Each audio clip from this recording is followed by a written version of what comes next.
So guys, इस video में आपके साथ एक एक्सपीरियंस शेयर करना चाहूँगा और इस वीडियो को पूरा एंड तक देखना, आपको बहुत कुछ सीखने के लिए मिलेगा इस वीडियो से। तो जो मेरे ऑलरेडी सब्सक्राइबर्स हैं या आपने पहली बार मेरे को देख रहे हैं, तो मैं बता दूं कि जो मैंने अपने करियर की शुरुआत की थी वो इन्फोसिस से की थी। जस्ट आफ्टर बीटेक मैंने Infosys as a systems engineer join किया। तो इन्फोसिस ज्वाइन करने के बाद जो हमारी ट्रेनिंग हुई 5-6 महीने की, बहुत बढ़िया ट्रेनिंग हुई, बहुत मज़ा आया, बहुत कुछ सीखा। ट्रेनिंग के बाद मेरे को चेन्नई डीसी अलॉट हुआ। तो जस्ट आफ्टर ट्रेनिंग मैं जो है चेन्नई चला गया। चेन्नई जाने के बाद वहाँ पे प्रोजेक्ट असाइन हो गया मेरे को। बहुत अच्छा चल रहा था सब कुछ, बहुत अच्छा बढ़िया चल रहा था, प्रोजेक्ट भी अच्छा मिला था मेरे को। बट वहाँ जाने के बाद थोड़ी सी मेरे को एक अनसेटिस्फैक्शन वाली फीलिंग आने लगी थी। बिकॉज आप मेरे से रिलेट कर पा रहे होंगे, जो भी एक आईटी सर्विस बेस्ड कंपनीज में काम करते हैं लाइक टीसीएस, विप्रो में, तो वो समझ पा रहे होंगे कि थोड़ा एक हम लोगों में एक आ जाता है कि यार काश प्रोडक्ट बेस्ड कंपनी होती या काश थोड़ा पैकेज ज़्यादा होता।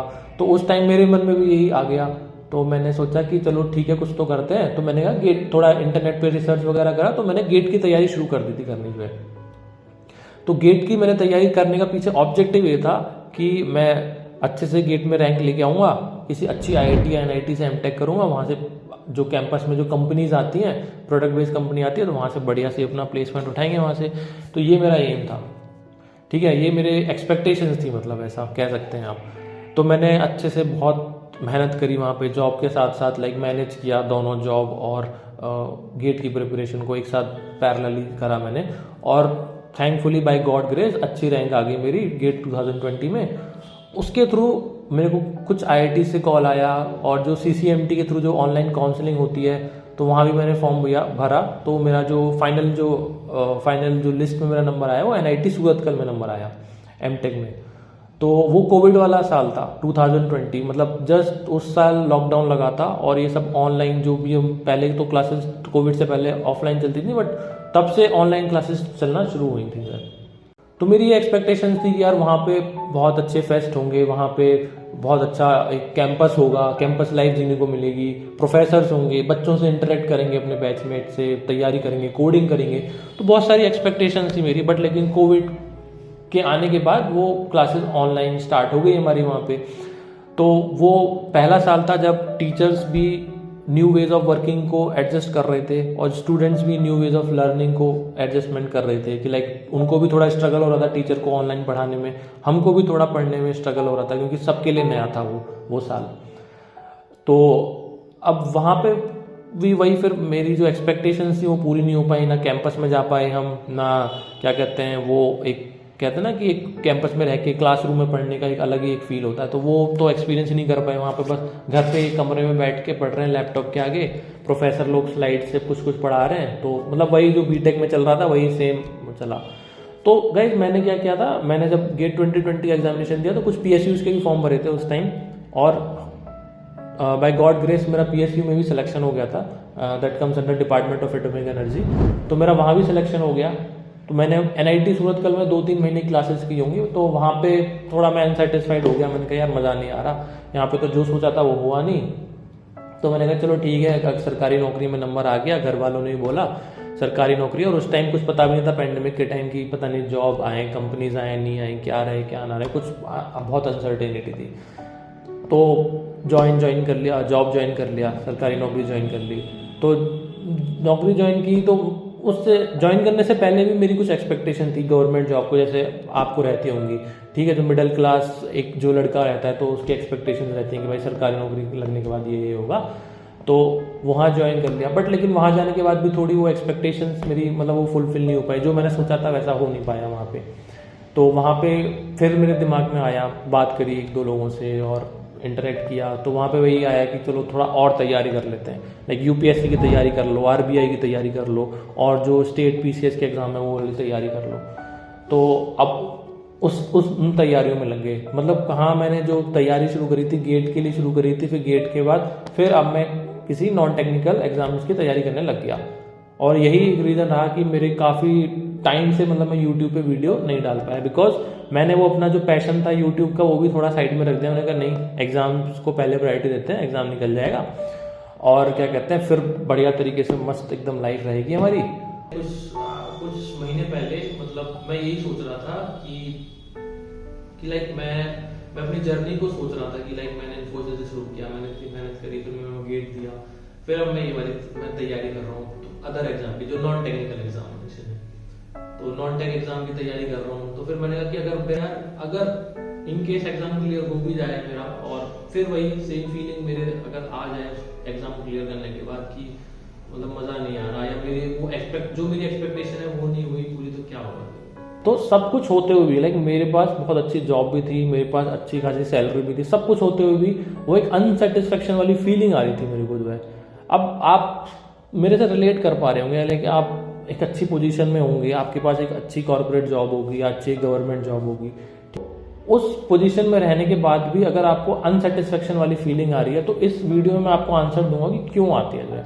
तो कुछ टाइम पहले से मैंने भगवत गीता को पढ़ना शुरू किया, थोड़ा स्पिरिचुअलिटी प्रैक्टिस करने के लिए मैंने भगवत गीता मैंने थोड़ा पढ़ना शुरू किया। तो देखो वहाँ पे बोलते ऐसा है, और ये मैंने बात मान ली कि आपकी सारी जीवन की समस्याओं का समाधान भगवत गीता में छिपा हुआ है, बट लेकिन हम लोग पढ़ते नहीं है, ठीक है। तो मैं आपको रिकमेंड करूँगा कि आप ज़रूर पढ़िए। अगर आप पढ़ नहीं सकते तो मेरे चैनल को सब्सक्राइब कर लो, क्योंकि मैं आपको क्या कहते हैं ऐसा ज्ञान देता रहूँगा, क्योंकि मैं भगवत गीता को फॉलो करता हूँ, तो मेरे चैनल पे वीडियोस आती रहेंगी इससे रिलेटेड। मैं अपनी प्रॉब्लम का मेरे को आंसर उस एक श्लोक में मिला, मैं आपको वो श्लोक बताता हूँ, और उस श्लोक को पढ़ने के बाद उसका मतलब समझने के बाद मेरी मतलब सारी एकदम जो एक अनसेटिस्फेक्शन वाला वो था कि क्यों हो रहा है, इतना सब कुछ होने के बाद भी, इतना सब कुछ अच्छा होने के बाद भी क्यों हो रहा है, वो सब एक जो कहते हैं ना मेंटल पीस, स्टेबिलिटी मिल गई मेरे को जो है। तो ये भगवत गीता के दूसरे अध्याय का 71वां श्लोक है।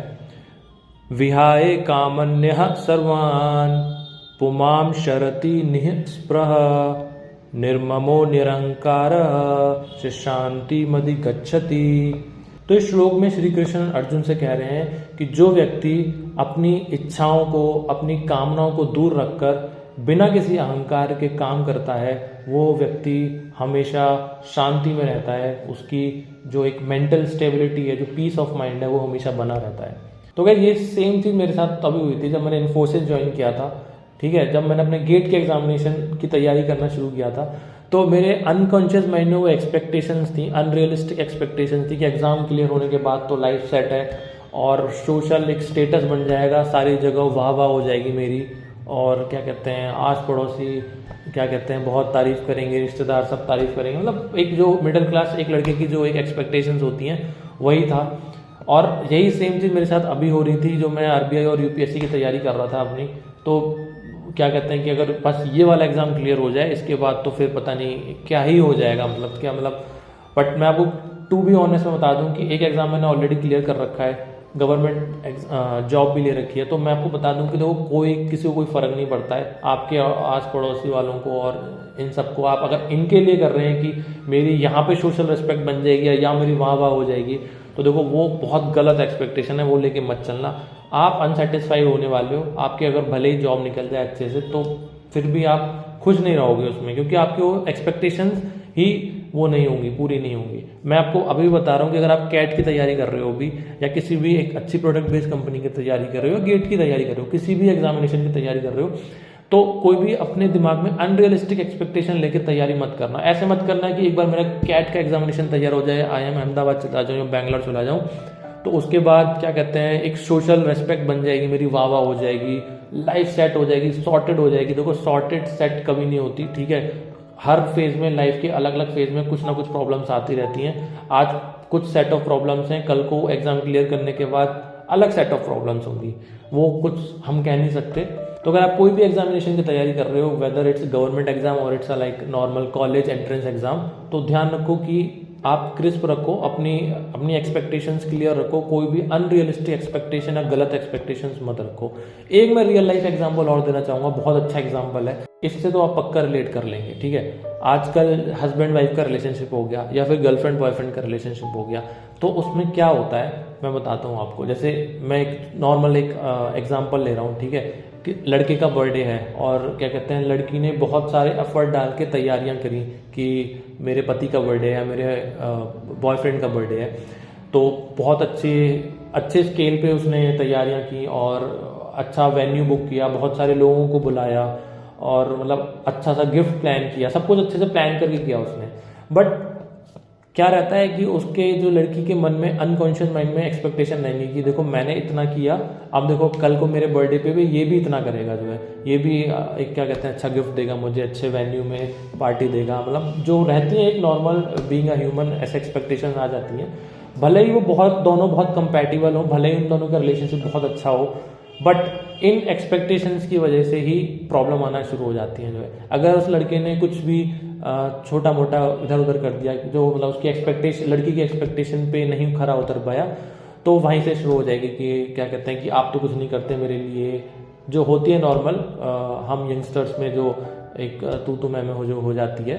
भले ही वो बहुत कंपैटिबल होते हैं, भले ही उनका एक रिलेशनशिप बहुत अच्छा होता है, बट यही जो छोटी छोटी जो हम एक्सपेक्टेशंस रख लेते हैं ना, उसकी वजह से बहुत प्रॉब्लम क्रिएट हो जाती है। एक और मैं एग्जांपल लूँगा कि कुछ लोग होते हैं जो बहुत ज़्यादा चैरिटी करते हैं, दान पुण्य करते हैं, ठीक है, उनमें क्या रहता है ना, बहुत ज़्यादा अहंकार आ जाता है। मैं कुछ लोगों से ऐसे मिला हूँ पर्सनली, तो मुझे पता है कि जो बहुत चैरिटी करते हैं, लेकिन वो बहुत अच्छा काम करते हैं, मैं मानता हूँ इस चीज़ को, बट लेकिन थोड़ा सा उनके अंदर अहंकार आ जाता है इस चीज़ का कि देखो हम तो चैरिटी कर रहे हैं, हम तो ये दे रहे हैं। वो फोटो भी क्लिक करके, वीडियो भी क्लिक करके सोशल मीडिया पे भी कभी कभार पोस्ट कर देते हैं कि देखो हमने इनको कपड़े दिए या इनको कुछ खाना दिया, तो उनमें वो अहंकार वाली फीलिंग आ जाती है। बट बाद में क्या होता है ना, बाद में जब उनको एक रिकॉग्निशन नहीं मिल पाता, लाइक उनको वो सोचते हैं कि लोग बाग मेरी तारीफ करेंगे, लोग बाग मेरी वाह वाह करेंगे, बट उनको नहीं मिल पाता, तो वो इतना सब कुछ करने के बाद भी वो एक अंदर से एक वो अनसेटिस्फेक्शन वाली फीलिंग रहती है, वो मतलब खुश नहीं रहते वो अंदर से। तो रीज़न उसका यही है कि वो एक अनरियलिस्टिक एक्सपेक्टेशन का एक उम्मीद कर लेते हैं कि मैं इतना दान पुण्य कर रहा हूँ, मैं तो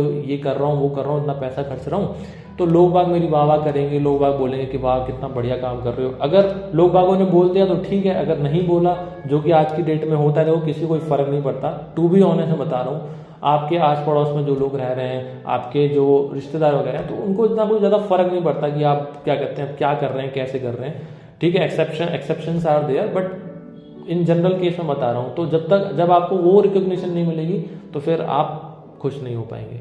सो मेरे इस एक्सपीरियंस को शेयर करने का मेन मतलब यही था कि अगर आप कुछ भी एग्जाम की तैयारी कर रहे हैं या कुछ भी आप एक गोल की तरफ प्रिपरेशन कर रहे हैं, तो हमेशा अपनी एक्सपेक्टेशंस को क्लियर रखिए, ज़्यादा एक अनरियलिस्टिक एक्सपेक्टेशन मत रखिए। अगर आपको अपनी रिलेशनशिप को अच्छा रखना है, तो वहाँ भी रिलेशनशिप में भी दोनों साइड से मैं बोल रहा हूँ, लड़के और लड़की की साइड से, कोई ऐसा एक्सपेक्टेशंस ना रखिए कि जिसकी वजह से आगे चल के आपको प्रॉब्लम हो। तो गाइज मैं आपके लिए ऐसी ही अच्छी वीडियोस लाता रहूँगा, अपने एक्सपीरियंसेस शेयर करता रहूँगा, भगवत गीता का ज्ञान आपको देता रहूँगा।